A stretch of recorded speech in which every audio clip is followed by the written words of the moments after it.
3 ఎకరాల 20 సెంట్లు అండి. ఇది ఇలా గోడ ప్రహారీ కట్టేసి ఉంది.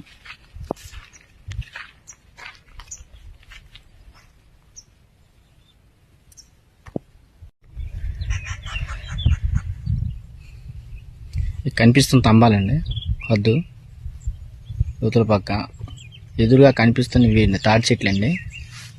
అలాగే అటింగ్ వెళ్తే అవి తాటి చెట్లు అండి. ఇలాగే తాటిపోయింది అండి వద్దు. అలాగే వచ్చేసి గేటు మీదంతా ఖాళీ అండి.